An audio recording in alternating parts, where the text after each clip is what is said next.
Structure of atom में हम जब कर रहे थे हमने एटम्स के मॉडल्स कर लिए थे आपके पास में। Now we have the properties. देखो सबसे पहले हम करेंगे properties of atoms and Planck quantum theory. Very important topic, Planck's quantum theory.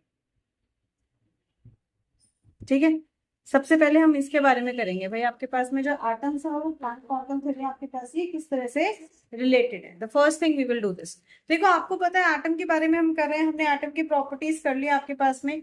हम अगर एटम को फर्दर जो है वो डिफाइन करें, उसकी स्टडी करें, तो हम एटम को जो है वो स्टडी करेंगे किसके बेसिस पे हम एटम को स्टडी करते हैं, उसके एटॉमिक नंबर के बेसिस पे, या फिर आप बात कर ले उसके एटॉमिक मास। हम किस बेसिस पे करेंगे भाई? Atomic number and atomic mass. Now you know atomic number क्या है आपके पास में, आपको पता है एटॉमिक नंबर क्या है? इसको डिनोट करते हैं हम जेड से। किससे डिनोट करते हैं?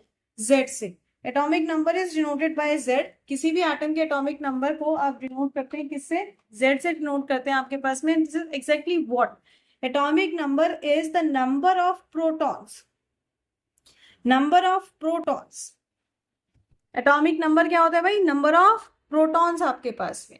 भाई जितने प्रोटॉन्स आपके पास में प्रेजेंट है एटम के न्यूक्लियस में, वो कहलाते हैं आपके पास में एटॉमिक नंबर आपके पास में, राइट। जैसे अगर मैंने बोला हाइड्रोजन का जो एटॉमिक नंबर है आपके पास में, हाइड्रोजन का एटॉमिक नंबर आपके पास कितना है? I am writing this way, ये लिखने का तरीका नहीं है पर मैं आपको, चलो मैं बता दूंगी।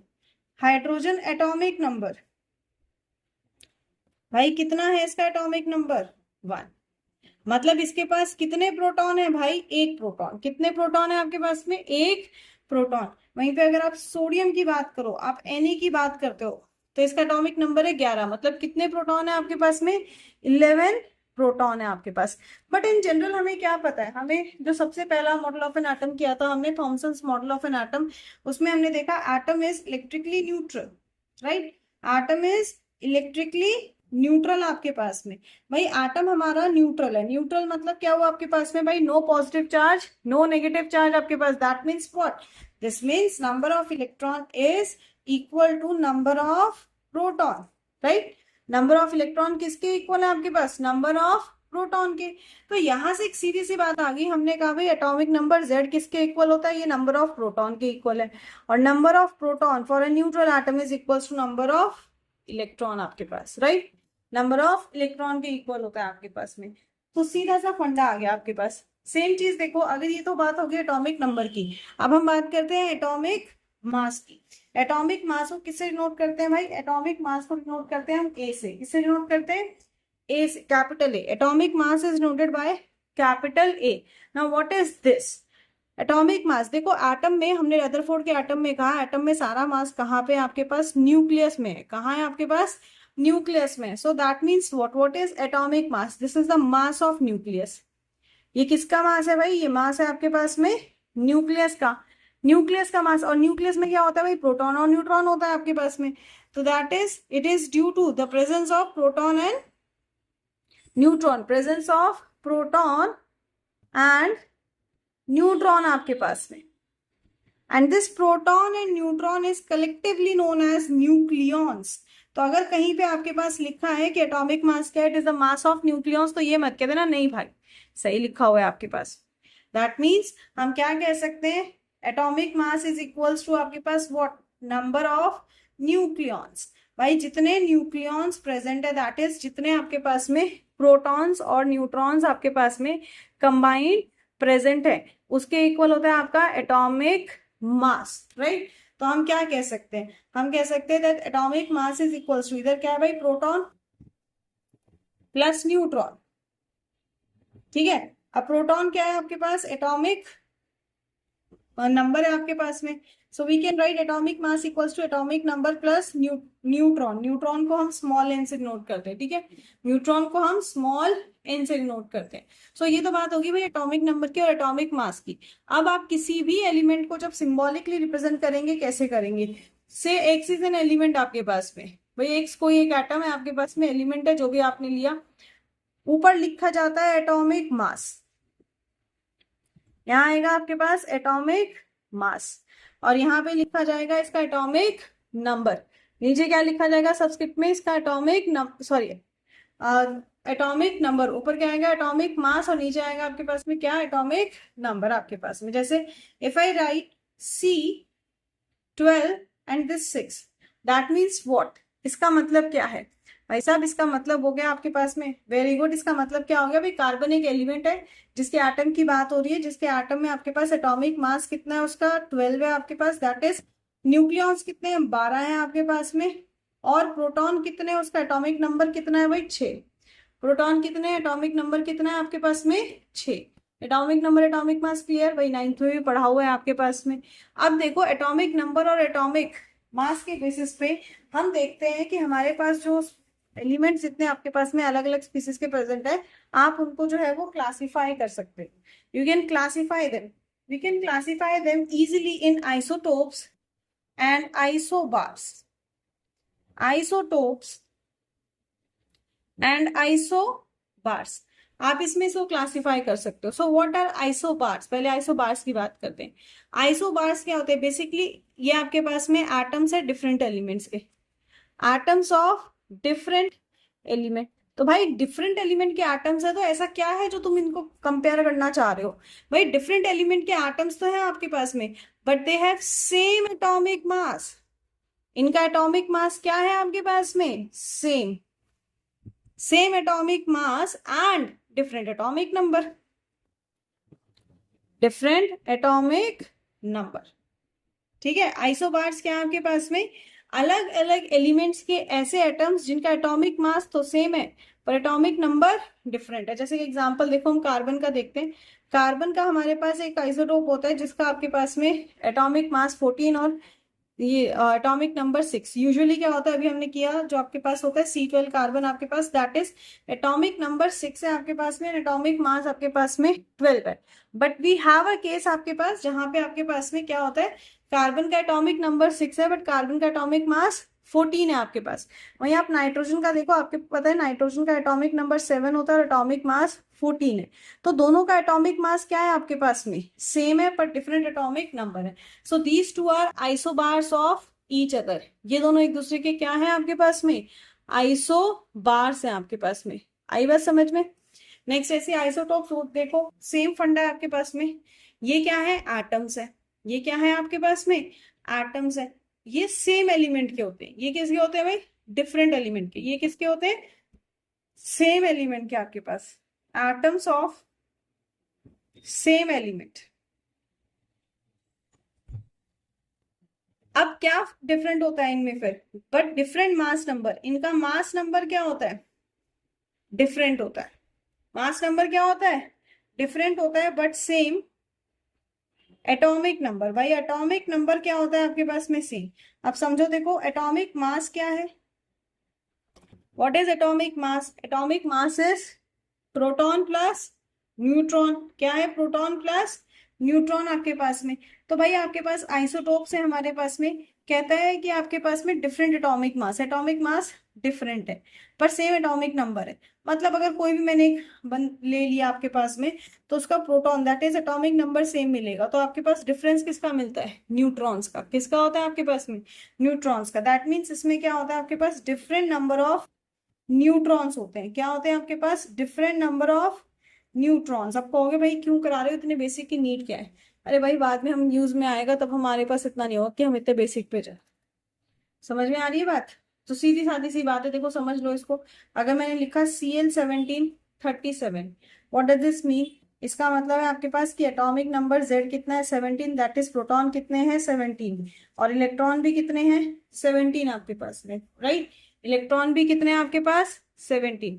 वहीं पे अगर मैंने लिख दिया भाई एटॉमिक मास इसका कितना है आपके पास में 37, एटॉमिक मास कितना है 37, तो एटॉमिक मास क्या होता है sir, this is Z plus n, मतलब एटॉमिक नंबर प्लस न्यूट्रॉन, तो atomic number 17 plus n equals to 37, right. तो n कितना आ जाएगा, दिस विल बी 37 माइनस 17, मतलब कितना आ गया आपके पास में 20। So what does it mean, इसका मतलब हो गया आपके पास कि इसके पास 17 प्रोटॉन है और 20 न्यूट्रॉन्स है आपके पास, राइट। सबसे बेसिक सा फंडा आपके पास जो आपको पता होना चाहिए। इट्स नॉट दैट आप पहली बार पढ़ रहे हैं, ये आपको पता है ऑलरेडी, राइट। चलिए, बहुत अच्छी बात है। देखो, अब हम बात करते हैं आपके पास में जो हमारा मैग्नेटिक बिहेवियर है, इलेक्ट्रोमैग्नेटिक रेडिएशन के बारे में। ऑलरेडी मैं आपको एक बार पहले डिस्कस करा चुकी हूँ, dual behaviour of electromagnetic radiation. ठीक है, क्या करा था हमने भाई? हमने किया था, किसी का रहता है? अच्छा, चलो फिर उसी को रिवाइज कर लेते हैं। हम करते हैं भाई इलेक्ट्रोमैग्नेटिक बिहेवियर के बारे में। किसके बारे में करेंगे भाई? इलेक्ट्रोमैग्नेटिक बिहेवियर के बारे में। सो इलेक्ट्रोमैग्नेटिक बिहेवियर को जानने से पहले आप देखो बोर के मॉडल ऑफ एन एटम को, अगर कोई भूल गया है तो समझ लो, दो चीजें जो बोर साहब ने कही थी जो हमारे पास काम आती है। बोर का मॉडल क्या था आपके पास? दो मेजर डेवलपमेंट हमारे पास बोर के मॉडल ने दी थी।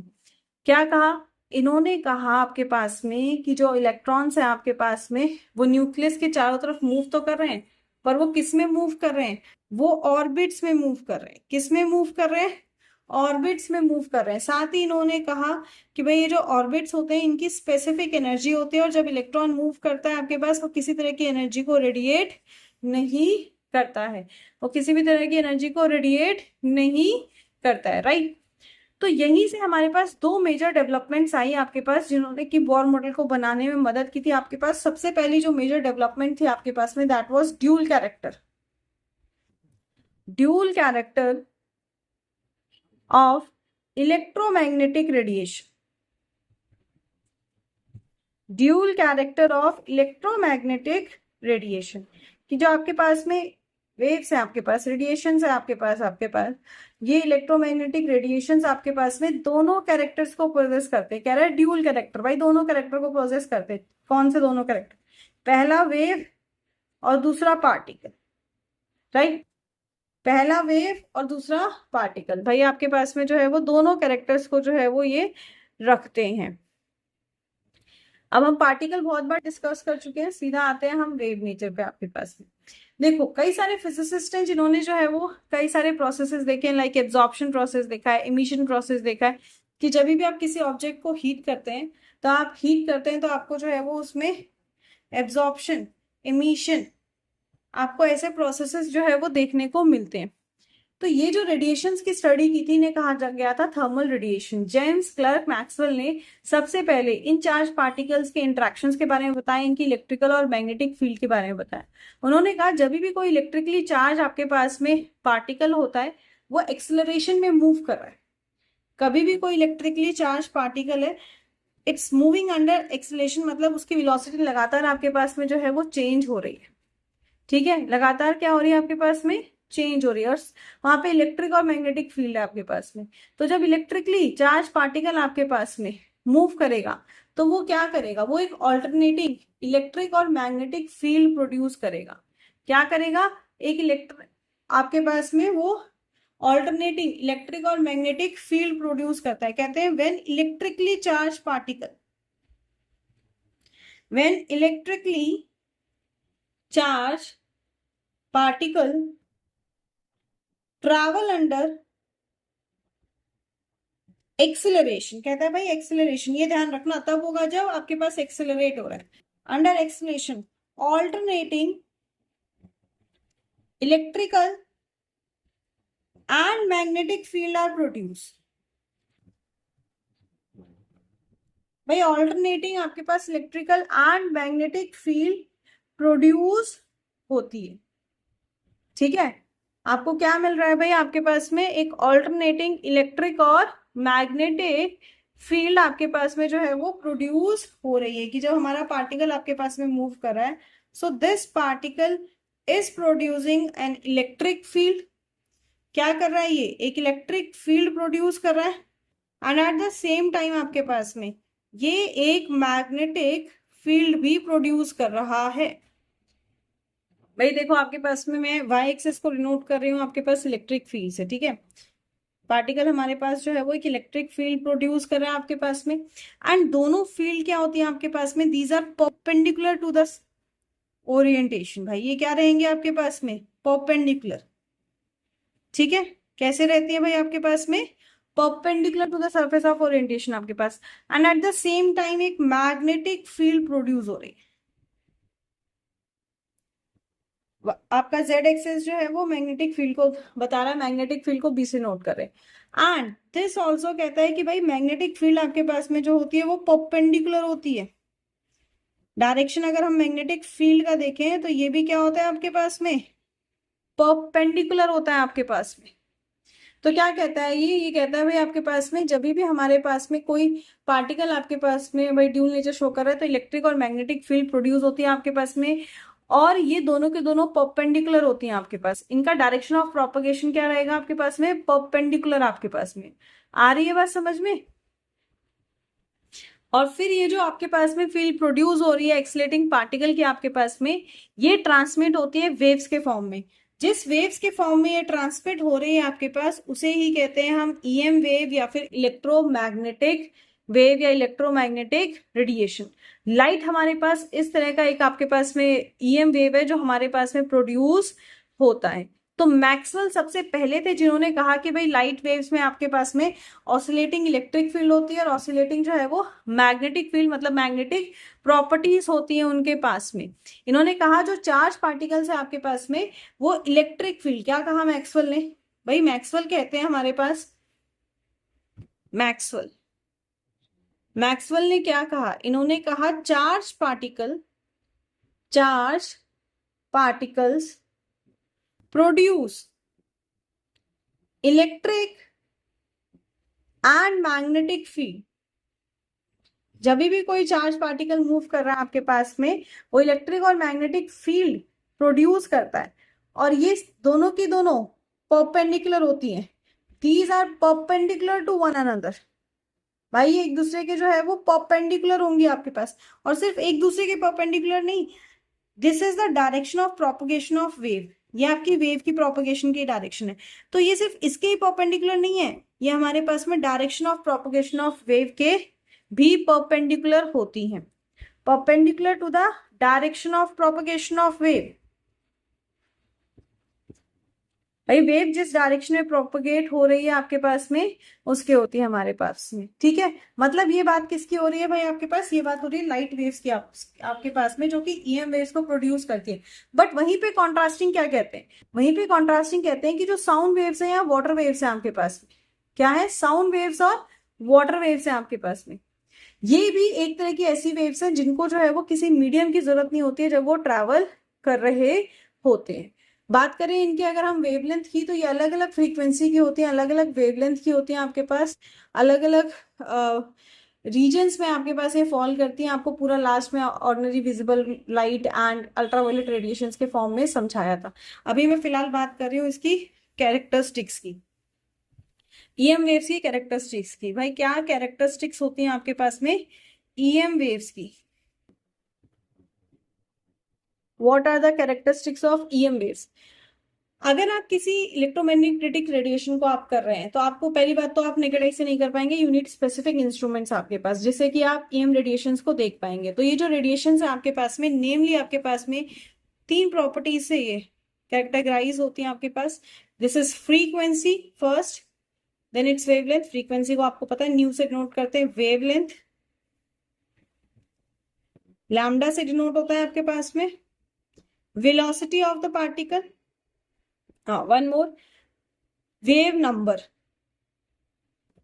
क्या है आपके पास में? Wave number. हर एक को ध्यान से समझे। सबसे पहले बात करते हैं फ्रीक्वेंसी की। हमें पता है फ्रीक्वेंसी क्या होता है। Frequency is number of waves, पढ़ा हुआ है आप लोगों ने, number of waves that pass through a certain place in 1 second. कहता है भाई एक सेकेंड में किसी एक सर्टेन प्लेस से जितने आपके पास में वेव्स पास हो रहे हैं, एक सेकेंड में एक सर्टेन पॉइंट से एक सर्टेन प्लेस से जितने आपके पास में वेव्स पास हो रहे हैं वो क्या कहलाते हैं? वो कहलाती है उसकी फ्रीक्वेंसी। क्या कहलाती है आपके पास में? फ्रीक्वेंसी, या कहो आप साइकिल्स पर सेकेंड। ये क्या है आपके पास? दीज आर द साइकिल्स पर सेकेंड आपके पास। तो फ्रीक्वेंसी कैसे डिटरमाइंड होता है? पर सेकेंड है, that is 1/t, nu equals to 1/t। t आपके पास में, मतलब इसकी SI यूनिट क्या होगी? SI यूनिट आती है आपके पास में सेकेंड इनवर्स। क्योंकि इसको डिस्कवर किया था, इसके बारे में बताया था हमारे पास एक साइंटिस्ट थे हेनरिच हर्ट्ज, हेनरिच हर्ट्ज ने बताया था। तो उसी पे इसकी दूसरी यूनिट बन गई आपके पास में Hz, that is hertz. Frequency की यूनिट क्या बन गया आपके पास? Hz, that is hertz. And 1 hertz is equals to 1 cycle per second. 1 hertz किसके इक्वल है आपके पास में? 1 साइकिल पर सेकेंड।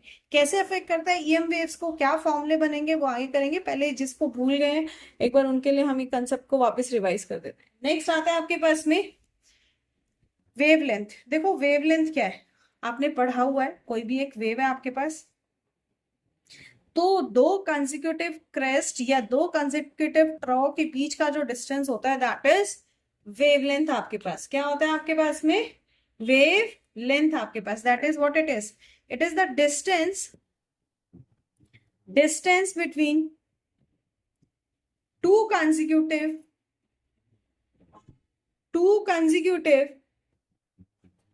crest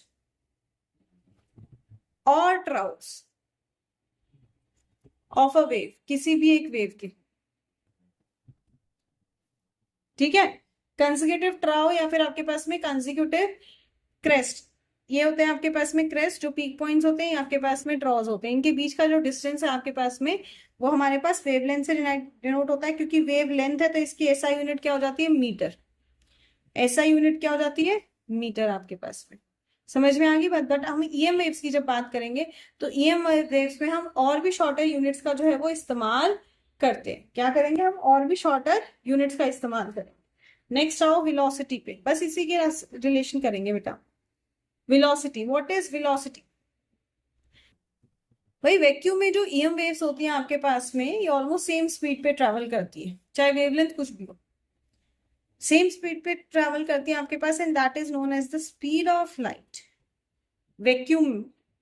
और ये किसके इक्वल होती है? सबको पता है 3 × 10⁸ मीटर पर सेकेंड,